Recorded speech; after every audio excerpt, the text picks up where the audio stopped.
Hi everyone, this is Naveen Tyagi and welcome back to my YouTube channel.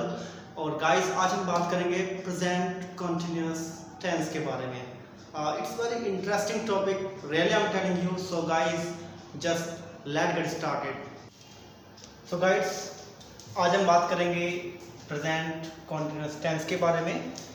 जैसे कि आप सभी को जानकारी होगी इस टेंस के बारे में। It is very easy tense है। देखिए, हम ग्रामर में ज़्यादा नहीं जाएंगे। ओके, सो गाइस, हम स्टार्ट करते हैं। जैसे कि यहाँ पर लिखा है प्रेजेंट कॉन्टिन्यूस, यानी कि इसकी जो आईडी है, अगर हम किताब में जाएंगे तो कुछ अलग तरीके से दी होती है, बट बहुत आसान तरीके से हमने यहाँ पर लिखा है कि जो कार्य हमारे सामने चल रहा है या हो रहा है। It's very easy. देखिए, कोई भी इंग्लिश का वर्ड है उसकी अपने आप में एक डेफिनेशन होती है, राइट, खुद की, प्रोवाइडेड आपको इसे समझाने वाला अच्छे से होना चाहिए।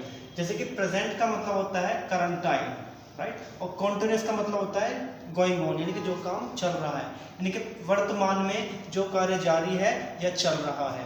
तो बहुत आसान हो गया, इसमें कोई रटने वाली बात नहीं है कि जिन वाक्यों के अंत में रहा है, रही है, ठीक है, आदि शब्द आते हैं। ये गलत आइडेंटिफिकेशन है जो हमें गलत तरीके से बताई गई है, ठीक है। यही कारण होता है कि हम इंग्लिश जानते हुए भी नहीं बोल पाते हैं। So guys, remember the correct ID. यदि सही आईडी, सही प्रैक्टिस करेंगे तो आप अच्छा बोल पाएंगे, और आप रॉन्ग प्रैक्टिस करेंगे तो आप कभी भी नहीं बोल पाएंगे, right. So remember, we have to practice in a correct way. ID लिखिए यहाँ पे, to express running work at present time, यानी कि जो कार्य करंट में चल रहा है, आपकी आंखों के सामने चल रहा है, उसे बताने के लिए हम यूज करेंगे प्रेजेंट कॉन्टिन्यूस का। अब हमें आईडी क्लियर हो गई हमारे माइंड में। नेक्स्ट स्टेप आता है हमारा, जो इसका फॉर्मूला है, राइट, जो इसका फॉर्मूला है कि इसका फॉर्मूला क्या होगा। सो गाइस, तो सबसे पहले हम बात कर लेते हैं इसकी पॉजिटिव सेंटेंस की, यानी कि जो पॉजिटिव सेंटेंस होते हैं, सिंपल वाक्य होते हैं, उनकी बात कर लेते हैं। तो सबसे पहले अगर हम आई की बात करें तो आई के साथ में यहाँ पे हमारा टाइम वर्ड एम आएगा, हेल्पिंग वर्ब एम आएगा, यू के साथ में आर आएगा क्योंकि प्लूरल है हमारा यू, ठीक है, और वी के साथ में भी, या फिर दे के साथ में, इन सब में हमारा तीनों ही प्लूरल है तो आर आएगा इसमें, ठीक है। और नेम, किसी का नाम, शी, ही, जो सिंगुलर है हमारे इट, इन सब में हमारा इज आएगा। तो ये बात ध्यान रखना है कि अगर सिंगुलर है तो इज आएगा, और प्लूरल है तो आर आएगा, और आई के साथ में हमेशा एम आएगा। तो गाइज देखिए, हमने आईडी क्लियर है माइंड में कि जो काम करंट में चल रहा है उसे हम बताएंगे, ठीक है। तो मैं अपनी बात कर लेता हूँ। सबसे पहले मैं अभी मेरे को आप देख पा रहे हो तो मैं बोल रहा हूँ, ठीक है। तो कैसे बोलेंगे इंग्लिश में? I am, right, I am speaking. देखिए, आई एन जी क्यों आया? क्योंकि काम चल रहा है यहाँ पे बोलने का। I am speaking, right. जो भी एक्शन आप अभी महसूस करिए, अब फील करिए कि क्या क्या कौन कौन से एक्शन हो रहे हैं आपके सामने, राइट। जैसे कि आप मोबाइल देख रहे हैं तो कैसे बोलेंगे? यू आर वॉचिंग मोबाइल, ठीक है। इस तरीके से मैं खाना खा रहा हूँ तो आई एम, जो भी काम कर रहे हैं, मैं पढ़ा रहा हूँ, आई एम टीचिंग, ठीक है। मैं बोर्ड पर लिख रहा हूँ, आई एम राइटिंग। तो करंट में जो काम चल रहा है, इसमें कोई रटने वाली बात नहीं है, केवल आपको समझना है। एक बार समझ में आ गया तो फिर आप कभी नहीं भूलेंगे लाइफ में, ठीक है। तो इस तरीके से हम बोल सकते हैं, ठीक है। अब देखिए, एक्शन यही रहेगा, चेंज कर देते हैं। मैं बोल रहा हूँ आई एम स्पीकिंग, तुम बोल रहे हो यू आर स्पीकिंग, वह बोल रहा है ही इज स्पीकिंग, वह बोल रही है, लड़की है तो शी इज स्पीकिंग, नाम है कोई, रोहित बोल रहा है, रोहित इज स्पीकिंग, हम बोल रहे हैं वी आर स्पीकिंग, वो बोल रहे हैं कि वो लोग हमसे दूर खड़े हैं, दे या एक से अधिक है, दे आर स्पीकिंग। और अगर हम इट की बात करें तो इट हमारा जो नॉन लिविंग सब्जेक्ट के लिए आता है, ठीक है। जैसे कि बारिश हो रही है, ठीक है, तो हम इसमें इट से बनाएंगे, इट इज रेनिंग, ठीक है, इट इज रेनिंग। इस तरीके से आप कम से कम 15 से 20 सेंटेंस पॉजिटिव बनाएंगे तो आपको बोलने में बहुत आसानी होगी। अब सबसे इम्पोर्टेंट बात जो हम बताएंगे आपको, देखिए, जो हमें इसकी आईडी बताई जाती है कि जिन वाक्यों के अंत में रहा है, रही है आदि शब्द आते हैं, वो गलत आईडी है। गलत आईडी की प्रैक्टिस करेंगे तो कभी आप इंग्लिश नहीं बोल पाएंगे। गाइस, समझना है, मैंने आपको बताया था कि जो कार्य हमारे सामने चल रहा है या हो रहा है, यानी कि प्रेजेंट कॉन्टिन्यूअस, यानी प्रेजेंट में जो काम चल रहा है। तो यहाँ पे देखिए अभी मैं आपके सामने क्या हूँ, मैं आपके सामने खड़ा हूँ, तो आई मैं खड़ा हूँ, इसमें देखिए रहा है, रही है, रहे हैं, कोई शब्द नहीं आ रहा है, बट जो हमारी आईडी है वो करेक्ट है। मैं खड़ा हूँ, मैं बैठा हूँ, सॉरी, तो कैसे बोलेंगे, I am sitting. Suppose that अभी यहाँ पे वैसा दें, ठीक है, आप खड़े हैं तो आप क्या बोलेंगे यहाँ पे, अगर मैं यहाँ पे लिखता हूँ मैं खड़ा हूँ तो बोलेंगे आई एम स्टैंडिंग, ठीक है। कोई लड़का है जो आपके सामने खड़ा है तो बोलेंगे ही इज स्टैंडिंग। यानी कि इसकी आईडी करेक्ट रखनी है आपको, करेक्ट आईडी से आप बिना सोचे, ठीक है, आप इंग्लिश में अच्छे से बोल पाएंगे। Now will discuss about some negative sentences as well. कुछ नेगेटिव की बात करेंगे, जैसे कि मैं अभी खेल नहीं रहा हूँ, ठीक है, तो एम के बाद नोट लगा देंगे, यहाँ पे पहले सब्जेक्ट आएगा, फिर हमारा हेल्पिंग वर्ब आएगा एम, और फिर नोट लगाएंगे और फिर एक्शन में आएंगे। एक्शन हमेशा लास्ट में आएगा हमारा आएंगे फॉर्म में, ठीक है। मैं नहीं खेल रहा हूँ, आई एम नॉट प्लेइंग। एक बार बोलेंगे साथ में मेरी आप, आई एम नॉट प्लेइंग, जो भी काम नहीं कर रहे हैं आप, ठीक है। मैं खाना नहीं खा रहा हूँ, I am not eating food. मैं गाना नहीं गा रहा हूँ, आई एम नॉट सिंगिंग। मैं डांस नहीं कर रहा हूँ, आई एम नॉट डांसिंग। मैं टीवी देख रहा हूँ, I am not watching TV. हम यू के लिए बोल सकते हैं, यू आर नॉट प्लेइंग, ठीक है, वी आर नॉट प्लेइंग या they are not playing. Right, practice makes a man perfect. Without, ठीक है, प्रैक्टिस जरूर करनी है आपको, क्योंकि आप चाहे कितने भी यूट्यूब पर वीडियो देखें, अगर आप प्रैक्टिस नहीं करेंगे, क्योंकि आप वीडियो देख रहे हैं तो वन साइड प्रैक्टिस हो रही है, आपकी लिसनिंग हो रही है और आपके वॉचिंग देख रहे हैं आपकी प्रैक्टिस हो रही है, लेकिन आपके बोलने की प्रैक्टिस नहीं हो रही है, which you have to do by yourself, जो खुद ही करना पड़ेगा आपको, ठीक है। ही के लिए कैसे बोलेंगे, वो खेल रहा है, ही इज, सॉरी वो नहीं खेल रहा है, क्योंकि नेगेटिव सेंटेंस है, ही इज नॉट प्लेइंग, वो नहीं खेल रही है लड़की, तो she is not playing.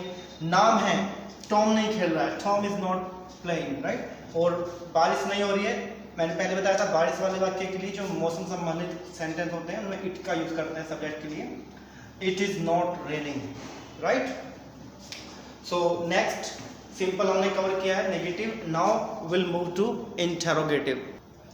Interrogative में जो सबसे ज़्यादा मिस्टेक्स हम करते हैं, हमें कंफ्यूजन रहता है, वो ये होता है कि जैसे एक सेंटेंस लिखा है यहाँ पे, देखिए कोई भी इंटरोगेटिव सेंटेंस होगा, ये दो तरह के होते हैं हमारे इंटरोगेटिव, एक सिंपल, एक डबल इंटरोगेटिव, यानी कि डब्ल्यू फैमिली के। तो मैं आपको दोनों ही यहाँ पे आपको दिखाऊंगा। पहला सेंटेंस है, क्या तुम खेल रहे हो।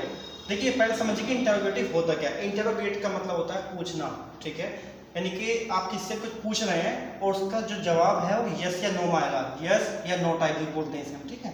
तो यहाँ पे सेंटेंस देखिए, क्या तुम खेल रहे हो, तो इसका आंसर केवल यस या नो में, कि मैं खेल रहा हूँ या मैं नहीं खेल रहा हूँ, ठीक है। तो अब हम एक बात ध्यान दीजिएगा, जब भी सेंटेंस आप क्या से पुट अप करेंगे, यानी कि स्टार्टिंग में क्या शब्द आएगा, तो ये सिंपल इंटरोगेटिव होता है, ठीक है। और इस क्या के लिए हम व्हाट मीन्स क्या होता है इंग्लिश में, नहीं लिखेंगे, राइट। जब भी ये बिगिनिंग में आएगा, शुरू में आएगा, ठीक है। तो क्या करना हमें जो सब्जेक्ट है हमारा यू, राइट, यू, इसका जो टाइम वर्ड होता है, यू के लिए आर आता है, तो आर को स्टार्टिंग में हम लिखेंगे, आर यू प्लेइंग, ठीक है। कोई भी टाइम वर्ड है, सपोज दैट यहाँ पे मैंने ही लिख दिया, ठीक है, ही, तो ही के लिए टाइम वर्ड क्या होता है, इज आता है, इज ही प्लेइंग, क्या वो खेल रहा है, क्या तुम खेल रहे हो, आर यू प्लेइंग, क्या वे खेल रहे हैं, आर दे प्लेइंग, क्या मैं खेल रहा हूँ, एम आई प्लेइंग, राइट। क्या रवि खेल रहा है, इज रवि प्लेइंग, राइट। अब हम आते हैं इसकी सेकंड इंटरोगेटिव, यानी कि डबल इंटरोगेटिव बोलते हैं इसे ग्रामर के हिसाब से। बहुत आसान है, देखिए सिंपल इंटरोगेटिव में क्या शुरू में आता है, और डबल इंटरोगेटिव में जो क्वेश्चन वर्ड होता है वो बीच में आता है सेंटेंस के। तुम क्या खेल रहे हो, तुम क्यों खेल रहे हो, तुम कहाँ खेल रहे हो, किसके साथ खेल रहे हो, कब से खेल रहे हो, क्यों खेल रहे हो, ठीक है, किस लिए खेल रहे हो, कैसे खेल रहे हो, यानी कि इसमें क्वेश्चन पूछे जाएंगे आपसे।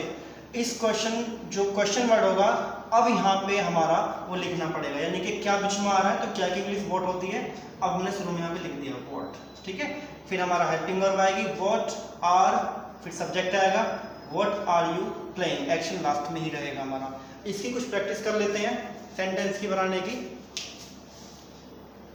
सो गाइस कुछ सेंटेंस हमारे यहाँ पे, जैसे कि तुम क्या पढ़ रहे हो, तो सबसे पहले हमारा क्वेश्चन वर्ड आ रहा है इसमें बीच में, ठीक है। तो व्हाट, सब्जेक्ट यू है तो यू का टाइम वर्ड आएगा पहले हमारा यू, व्हाट आर यू। देखिए एक बात ध्यान दीजिएगा, हम स्पीकिंग क्लास कर रहे हैं, ग्रामर नहीं पढ़ रहे हैं। मैंने आपको पहले ही बताया, अगर हमें ग्रामर तो बहुत वाइड होती है, ठीक है, बट हमें स्पीकिंग में केवल थोड़े से ही काम चल जाएगा, थोड़ी सी ग्रामर का, और उसमें भी हमारे कुछ रूल्स होते हैं जिन्हें हम इंटरचेंज कर सकते हैं। तो व्हाट आर यू टीचिंग, इस तरीके से हम बोल सकते हैं, ठीक है, या इस आर को इधर ला सकते हैं, ठीक है, व्हाट यू आर टीचिंग, इस तरीके से भी हम इसे बोल सकते हैं, ठीक है, in speaking but not in grammar, ठीक है। चलिए नेक्स्ट सेंटेंस हमारा, वह कहाँ जा रहा है, तो वह के लिए क्या आएगा, लड़का है तो ही आएगा, लड़की है तो शी लिख देते हैं यहाँ पे, ठीक है, और सॉरी वह कहाँ जा रहा है तो सबसे पहले क्वेश्चन वर्ड आएगा हमारा वेयर, ठीक है। अब सब्जेक्ट ही है, अब आपको ये देखना है ये सिंगुलर है या प्लूरल है। सिंगुलर है तो इज आएगा, वेयर इज ही, फिर सब्जेक्ट आएगा हमारे यहाँ पे where is he going, where is he going, right. तुम क्या खा रहे हो, तो पहले क्या के लिए व्हाट, फिर आर आएगा क्योंकि सब्जेक्ट हमारा यू है, बहुवचन हमारा यू यहाँ पे, व्हाट आर यू ईटिंग।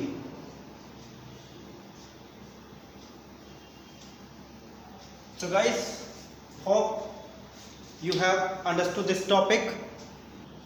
आपको ये टॉपिक समझ में आया होगा, बहुत ही आसान टॉपिक था, प्रेजेंट कॉन्टिन्यूअस, यानी कि जो भी काम चल रहा है आपके सामने उसे बताने के लिए। सो गाइस, ये आपको टॉपिक समझ में आ गया, अब आपका काम स्टार्ट होता है यहाँ से, और वो काम है आपका प्रैक्टिस करने का। प्रैक्टिस बहुत ज़रूरी है, अगर आपकी सराउंडिंग में कोई नहीं है तो डोंट वरी, ठीक है, आप खुद ही प्रैक्टिस करिए। प्रैक्टिस, आप सपोज दैट आप एक मिरर के सामने खड़े होंगे और उसमें आप खुद से क्वेश्चन पुट अप करेंगे और खुद से ही बोलेंगे। आप कम से कम 40 या 50 कम से कम 40 सेंटेंस बनाइए तो आपके ये टंग पे सेट हो जाएगा, ठीक है, और I guarantee you you will never forget this topic, okay, कभी नहीं भूलेंगे आप, तो ठीक है। तो प्रैक्टिस कैसे करनी है मैं आपको बता देता हूँ थोड़ा सा एग्जाम्पल के तौर पर, कि आप मिरर के सामने खड़े हैं, खुद से बोलेंगे मैं इंग्लिश बोल रहा हूँ, आई एम स्पीकिंग इंग्लिश, मैं जा रहा हूँ, आई एम गोइंग, फिर से नेगेटिव बनाएंगे, आई एम नॉट गोइंग, वो जा रहा है, ही इज गोइंग, यानी कि एक्शन एक रखिए, आपने सब्जेक्ट चेंज करना है, ठीक है, इस तरीके से हम बनाएंगे। तुम पढ़ा रहे हो, यू आर टीचिंग, तुम नहीं पढ़ा रहे हो, यू आर नॉट टीचिंग, क्या तुम पढ़ा रहे हो, आर यू टीचिंग। और ध्यान रखिएगा आई कांटेक्ट बहुत जरूरी होना चाहिए हमारा, क्योंकि जब आई कांटेक्ट आप मिरर में आंखों में आगे डाल के बात करेंगे तो इससे जो कॉन्फिडेंस है आपका वो इन्हेंस होगा, आपका वॉइस पिच यानी कि इंटोनेशन बोलने का वो ऑटोमेटिक बढ़ जाएगा आपका, ठीक है, कॉन्फिडेंस से बात करेंगे आप, ठीक है, और आप किसी के सामने शर्माएंगे नहीं, ठीक है, तो ये बहुत ज़रूरी है। सो गाइज, आपको ये वीडियो कैसा लगा प्लीज़ लेट अस नो, बताइए हमें आप, और क्या क्या आप कौन से नेक्स्ट टॉपिक पर वीडियो चाहते हैं। So share your ideas with us and we welcome you all. Okay guys, we'll meet you with the next topic. Take care. Bye bye.